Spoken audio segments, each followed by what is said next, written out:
కళ్యాణాద్భుతగాత్రాయ కామితార్థప్రదాయినే శ్రీమద్వేంకటనాథాయ శ్రీనివాసాయ తే నమః. సమాశ్రయేత్ గురుం భక్త్యా మహావిశ్వాసపూర్వకం నిక్షిపేత్ సర్వభారాంశ్చ గురోః శ్రీపాదపంకజే. ఈరోజు గురువందన మహోత్సవము తిరుమల తిరుపతి దేవస్థానములో దాస సాహిత్య ప్రాజెక్ట్ నిర్వహిస్తూ ఉంది. గురువందనం అంటే అర్థమేమి? ఆషాఢమాసపు పౌర్ణిమ దినము, వ్యాస పౌర్ణిమ అంటారు. ఈ వ్యాస పౌర్ణిమ రోజు అతి ప్రాచీన కాలము నుండి, అంటే అనేక యుగముల నుండి వచ్చే సాంప్రదాయం ఇప్పుడు చెప్పేది. కృతయుగం అనుకోండి, త్రేత, ద్వాపర, కలియుగం, అప్పటి నుంచి అనూచానంగా వచ్చే ఒక సాంప్రదాయం ఏమిటంటే, ఒక సంవత్సర కాలములో వారు సంపాదించిన ఆ జ్ఞానము, ఆ విద్యను ఈ ఆషాఢ పౌర్ణిమ దినము గురువులకు గురువైన ములికుల చక్రవర్తి, కవికుల చక్రవర్తి, బ్రహ్మాది దేవతలకు కూడా వేదోపదేశము చేసినటువంటి మహావిష్ణు స్వరూపుడైన వ్యాస భగవానులకు సమర్పించే దినం. ఆనాటి వేదవేత్తలు, వేదాంతవేత్తలు తమ విద్యను స్వామికి సమర్పించి, అయ్యా మీ అనుగ్రహము ద్వారా నేర్చుకున్న ఈ విద్యను మీకు సమర్పిస్తున్నాను, మీ దగ్గర భద్రంగా ఉంచాను. అది భక్తిచే, ప్రపత్తిచే స్వామి పాదములకు నమ్రీభూతులై సమర్పించే శుభదినము ఈ దినము. అంటే తాము నేర్చిన ఆ జ్ఞానము, ఆ విద్య తమ దగ్గరే ఉంచుకోకూడదు. మనము సంపాదించిన డబ్బును బ్యాంకులో ఇలా భద్రముగా ఉంటుందని పెడతామో, మన జ్ఞానమును కూడా భద్రపరచుట ఆ వ్యాస మహర్షికి, గురువులకు గురువైన అతని శరణారవిందములకు సమర్పిస్తే మన అకౌంట్తో, మన పేరుతో వారి దగ్గరే ఉంటుందట.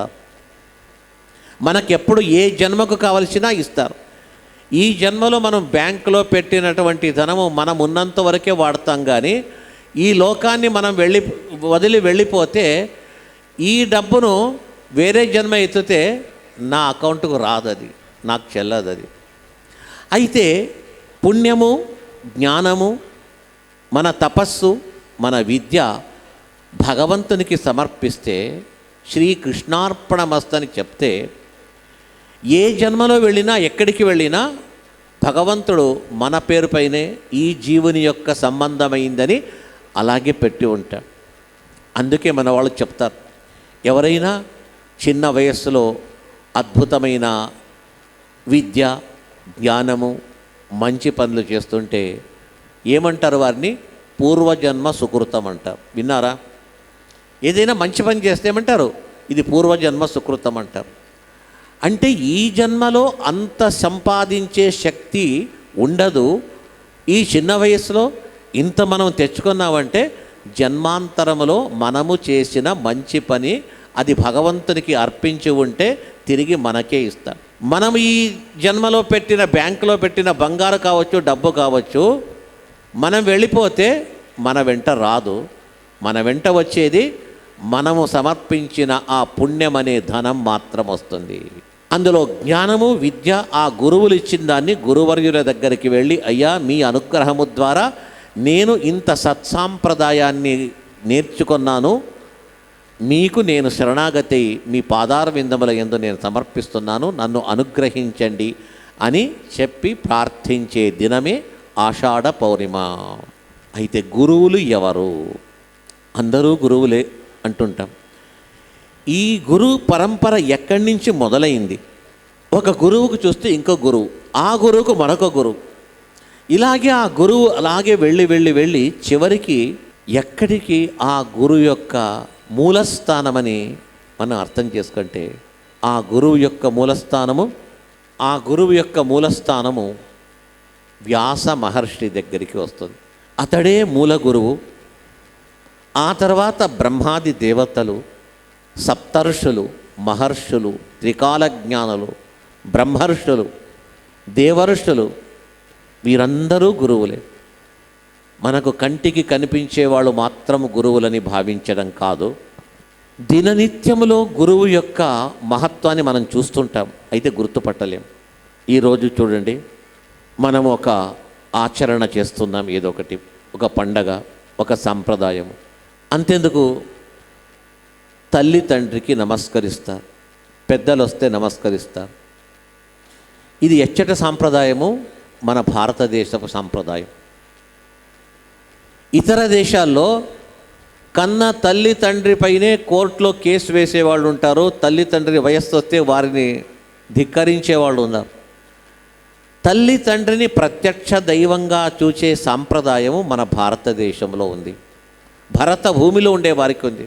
గురువులను, పెద్దలను గౌరవించడం, ఎన్నో సాంప్రదాయాలు, చాలా సాంప్రదాయాలు చూస్తూ ఉన్నాం. ఇదంతా ఎక్కడి నుంచి వచ్చింది? మనం అంటాం శాస్త్రం చెప్పింది.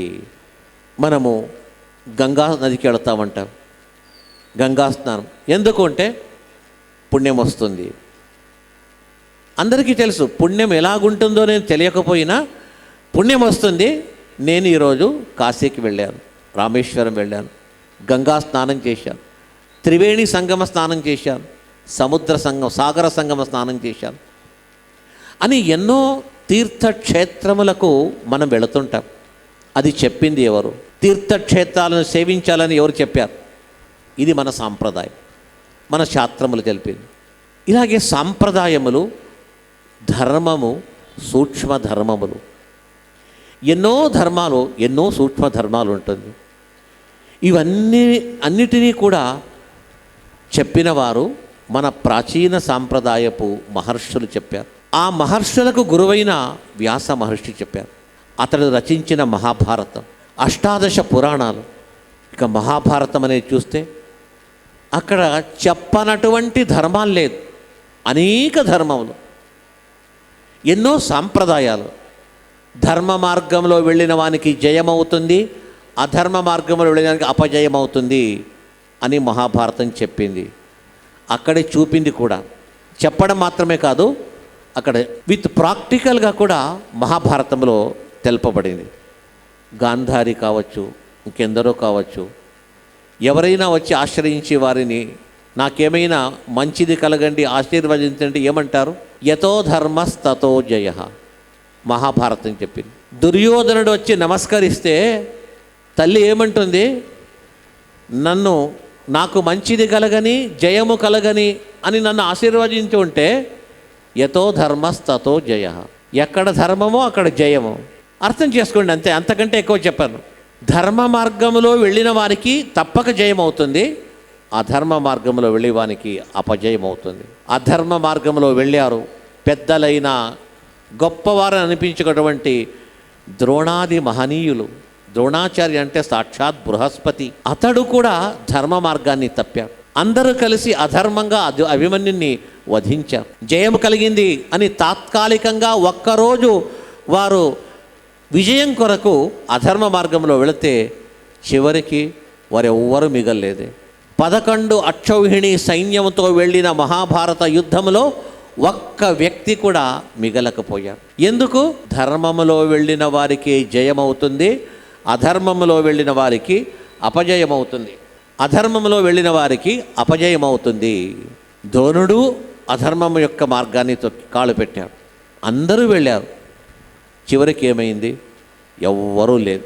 ఎంత ఆపదొచ్చినా, కష్టమైనా ఆ పంచపాండవులు ఒక్కరోజు కూడా ధర్మాన్ని వదిలి వెళ్ళలేదు కాబట్టి చివరకు వారు మిగిలారు.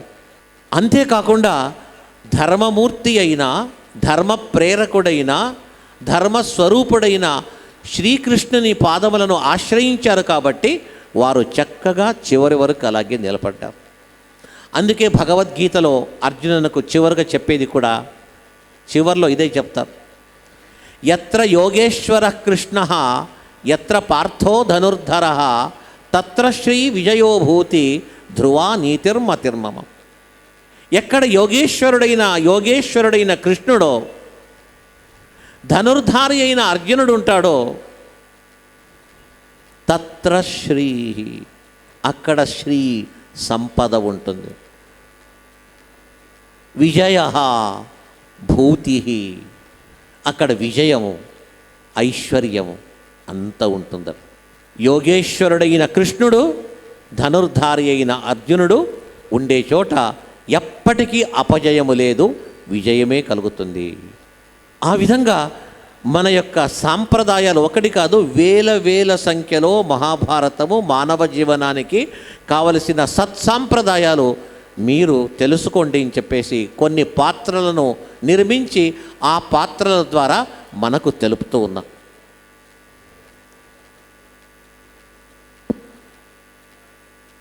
సర్వప్రేరకుడైన శ్రీకృష్ణుడు ఉన్నాడు.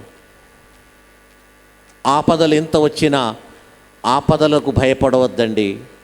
ఆపదలు మనల్ని ఏమీ చేయదు. ఆపదలకు గురి అయి మీరు మానసిక స్థైర్యాన్ని కోల్పోవద్దండి. భగవంతుని పైన విశ్వాసం పెట్టండి. భగవంతుడు నాడు భగవంతుని స్మరించండి అని అడుగడుగున మహాభారతం చెప్పింది. ఇలాంటి అనేక ధర్మాలు మనకు మహాభారతము బోధిస్తూ ఉంది. ఇలాంటి ధర్మ సూత్రాలను, ధర్మ రహస్యాన్ని చెప్పిన వ్యక్తి వ్యాస మహర్షి. అనేక మహర్షులు బోధించారు. అలాంటి వారందరూ మాకు బోధించి ఎన్నో విషయములు తెలిపారు. ఆ సాంప్రదాయాలను ఈరోజు మనము ఆచరిస్తున్నాము. దాన్ని ఆ ఆచరణ మార్గంలో మేము వెళుతూ ఉన్నాము. ఈ విధమైనటువంటి సత్సాంప్రదాయాలను బోధించి సత్సాంప్రదాయాలను మీరు తెలుసుకోండి అని చెప్పేసి తెలిపినటువంటి మహనీయులు, మహానుభావులైన మహర్షులు, సప్తర్షులు, త్రికాల జ్ఞానులు, అందరికీ గురువైనటువంటి వ్యాస మహర్షి. అలాంటి వ్యాస మహర్షి ఎన్ని విషయాలు తెలిపారంటే అతడు తెలుపని విషయాలే లేదట. సమస్త విషయములు వారు తెలిపి ఉన్నారు.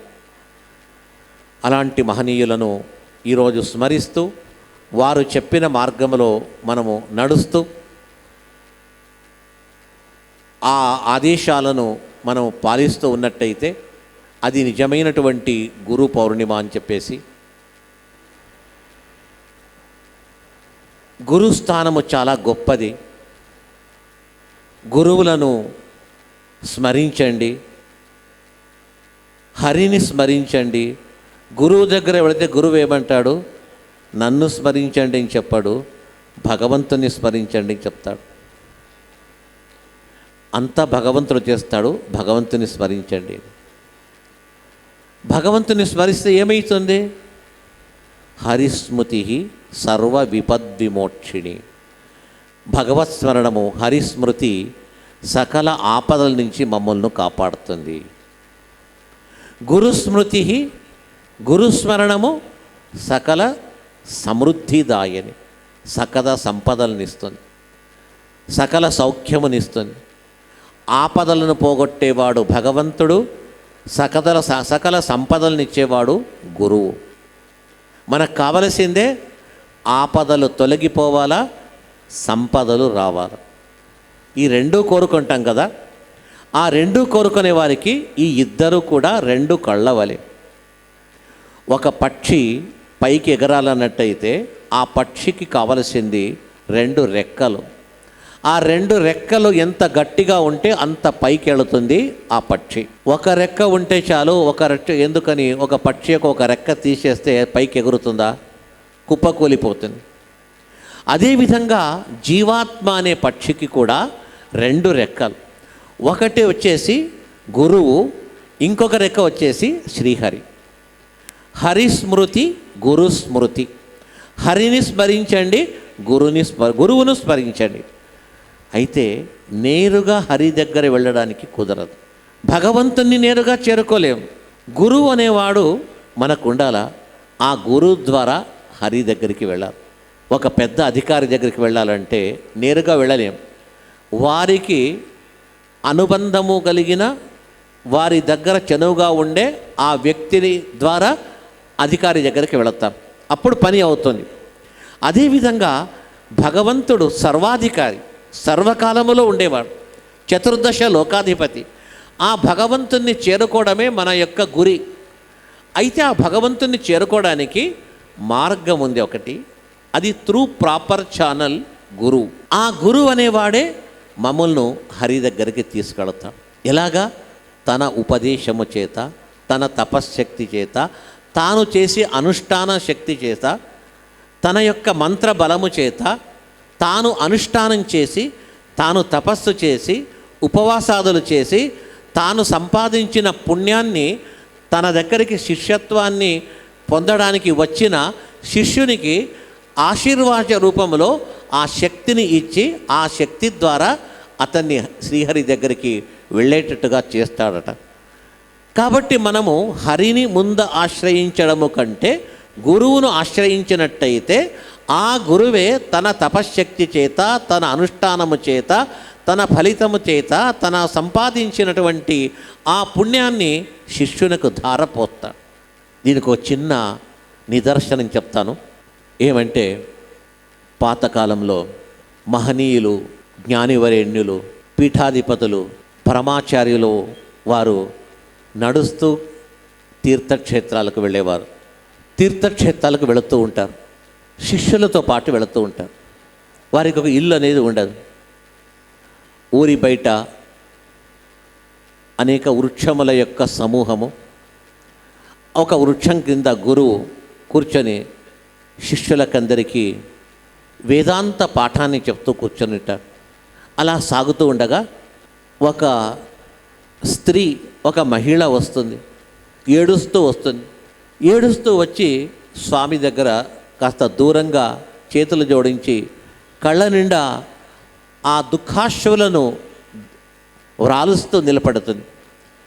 శిష్యులు చూస్తున్నారు. గురువు తల వంచుకొని వేదాంత విద్యను శిష్యులకు బోధిస్తూ ఉండగా కొందరు శిష్యులు చూచారు. స్వామి, గురువర్య, ఒక మహిళ వచ్చి స్త్రీ మీ దగ్గర ఆశీర్వచనానికి నిలబడింది, మీరు అనుగ్రహించండి. ఆ గురువు తల ఎత్తలేదు. ఏ వేదాంత తత్వాన్ని శిష్యులకు బోధిస్తున్నాడో అదే ధోరణిలో తల వంచుకొని ఆమెను చూడకుండా ఒకే మాట చెప్పేస్తారు, దీర్ఘ సుమంగళి భవ. ఈ మాట చెప్పి తన పాఠాన్ని ముందు సాగించారు. ఆ స్త్రీ గట్టిగా అంటుంది, స్వామి, నా ముఖం చూడలేదు, నన్ను అడగలేదు, నేను దుఃఖంలో ఉన్నాను, నాకు దీర్ఘ సుమంగళి అని నీవు చిరకాలము సౌభాగ్యంతో కూడి ఉండని నన్ను అనుగ్రహిస్తున్నారు కదా, ఇది సాధ్యమా? అప్పుడు తల ఎత్తాడు ఆ గురువు. ఏమంటే, నా భర్త చనిపోయాడు, శ్మశానానికి తీసుకెళ్ళిపోయారు, నేను వెళుతున్నాను. ఆ కాలంలో పతితో పాటు సతి కూడా వెళ్ళిపోయేది. వెళుతున్నాను, పెద్దలు చెప్పారు, మహానుభావులు ఎవరైనా పెద్దలు ఉంటే వాళ్ళకు నమస్కారం చేసి ఇక చివరి దశ నీది, నీవు కూడా వెళ్ళిపో, గొప్పవారికి నమస్కరించి వెళ్ళని పెద్దలు చెప్పారు. కాబట్టి మీరెవరో మహానుభావులు వచ్చారు మా ఊరికని, ఊరు బయట ఉన్నారని మీ దగ్గరకు వచ్చాను. నా పతి ఇక క్షణములో ఆ శ్మశాన జ్వాలలలో భస్మమైపోతాడు. ఎక్కడి నుంచి తిరిగి వస్తాడు? నాకు సౌమంగళ్యం ఎలా లభిస్తుంది అని ఆ మహిళ అంటుంది. ఆ గురువు ఒకే మాట చెప్పాడు, ఇది నా మాటలు కాదు, నేను వేదాంత తత్వము నా అనుష్ఠానములో మునిగి ఆ చెప్పే మాటల్లో కలిసి వచ్చిన మాట ఇది. కాబట్టి ఈ మాట వ్యర్థం కాదు, నీవు వెళ్ళు,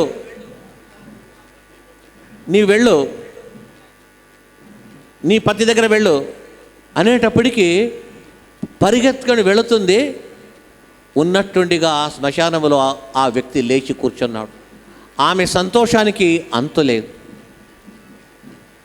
ఆ ఇద్దరూ కలిసి వచ్చి ఆ గురువుకు నమస్కరిస్తారు.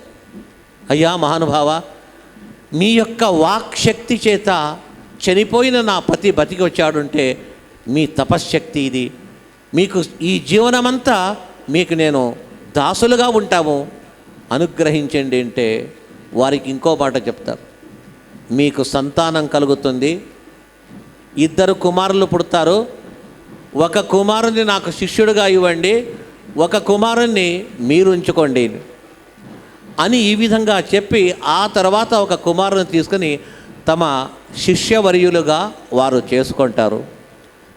ఆ శిష్యవర్యులే వ్యాసరాజ యతీశ్వరులు అని చెప్పేసి మన పురందరదాసుల వారికి గురువర్యులైనటువంటి మహనీయులు వారే. ఈ దాస సాహిత్య పీఠానికి మూల పురుషులైన పురందరదాసులకు దాస దీక్షను ఇచ్చినటువంటి మహనీయులైనటువంటి వ్యాసరాజ యతీశ్వరుల యొక్క గురువర్యులే మహాగురువర్యులు. వారి యొక్క అమృత వాక్కులు ఇలాగుంటుంది. అలాంటి అనేక మహానుభావులను కన్న భూమి మన భరత భూమి. ఇలాంటి భరతఖండములో ఎందరు ఉన్నారు మహానుభావులు, ఎందరో మహానుభావులు గురువర్యులు ఉన్నారు. అలాంటి గురువర్యులు తెలియకుండా ఎందరో ఉన్నారు. తెలిసి కొందరి పేర్లు మాత్రం మాకు తెలుసు, తెలియకుండా ఎందరో ఉన్నారు. అలాంటి మహనీయులకందరికీ కూడా తెలుసుకని పేరు పేరున ఈరోజు వారికి వందనములు చేస్తూ భక్తిపూర్వకంగా తాను వారిని త్రికరణ శుద్ధిగా మనస్సు, వచనము మరియు దేహం ఏం చేసినా త్రికరణ శుద్ధిగా నమస్కారం చేయాలి. అలాంటి నమస్సుమాంజలులను ఆ మహనీయులకు మనం సమర్పించాలా. అప్పుడు వారు అనుగ్రహించి మా జీవనంలో ఎలాంటి దుస్సంఘటనలు జరగకుండా సుగమంగా మన జీవనాన్ని గడపడానికి మాకు మార్గాన్ని చూపిస్తారు. అలాంటి మహనీయులు వారందరినీ మోసిన కన్నభూమి మన భరతఖండము. మనం అదృష్టవంతులం. ఏ చైనాలోనో ఏ ఎక్కడిలోనో పుట్టి ఉన్నట్టయితే ఈ గురువందనము, ఈ సాంప్రదాయం మనకు తెలిసేదా? పవిత్రమైన భారత భూమిలో గోదావరి ఒడ్డున, కృష్ణా ఒడ్డున, గంగా ఒడ్డున పుట్టినటువంటి మన వంటి పుణ్యవరుషులు ఈ లోకంలో వేరే వాళ్ళు లేరని చెప్పుకోవచ్చు. అందుకే మనం అందరము గురువందనకులో భాగం వహించి మనం ఆచరించుకుంటూ ఉన్నాం. నిజంగా మేమే ధన్యులం అని చెప్పేసి భావిస్తూ ఈనాటి గురువందన కార్యక్రమం చాలా అద్భుతంగా జరపడానికి మాకు అనుగ్రహించిన వెంకటేశ్వర స్వామి, మన తిరుమల వెంకటేశ్వర స్వామి, అతని ప్రతిరూపమైన ఇచ్చడ వెంకటేశ్వర స్వామి, వాడపల్లి వెంకటేశ్వర స్వామి ఇద్దరు అన్నదమ్ముల వలె కలిసి నిన్నటి వరకు వాతావరణము వరుణదేవుని యొక్క భీకరమైన స్వరూపము ఈరోజు వరుణదేవుడు శాంతించి మన కార్యక్రమానికి అంతరాయం రాకుండా చాలా సులభంగా జరిగింది. దీనికంత కారణం వచ్చేసి ఆ వెంకటేశ్వర స్వామి యొక్క సంపూర్ణమైన కృపా కటాక్షములు మాకుంది. అలాగే గురువర్యుల కృప కూడా మాకు ఉంది అని చెప్పేసి నేను తెలుపుకుంటూ ఈనాటి ఈ కార్యక్రమంలో ఇంకొక ప్రధానమైన ఘట్టం వచ్చేసి నామ సంకీర్తన. ఈ నామ సంకీర్తన అనేదే కలియుగంలో గొప్ప యజ్ఞం. నామ సంకీర్తనం విష్ణోహో సర్వ పాప ప్రణాశనం ప్రణామో దుఃఖశమనః తం నమామి హరింపరం. నామ సంకీర్తనము సకల పాపములను పోగొడుతుంది. ఆ భగవంతునికి చేసిన నమస్కారము సకల దుఃఖములను నిర్మూలిస్తుంది. కాబట్టి దాన ధర్మములు చేయుట ఇవంతా ఒక ఎత్తు అయితే, ఇంట్లో కూర్చొని భగవంతుని స్మరిస్తే దానికి సమానం ఏదీ కాదంటారు. అలాంటి నామ సంకీర్తనంలో మొట్టమొదటిగా పురందరదాసుల రచన అది నారాయణ గోవింద జయ జయ పరతర పరమానంద. ఈ సంకీర్తనను వారు చెప్పిన ప్రకారంగా మీరందరూ కూడా అలాగే ఉచ్చరించండి. భగవన్నామ సంకీర్తనలో మీరందరూ పాల్గొని ఆ వెంకటేశ్వర స్వామి యొక్క కృపా కటాక్షాలకు మీరందరూ కూడా పాత్రలు కావాలని చెప్పేసి నామ సంకీర్తనను ప్రారంభించాలని చెప్పేసి మన కళాకారులను కోరుతూ ఉన్నాను.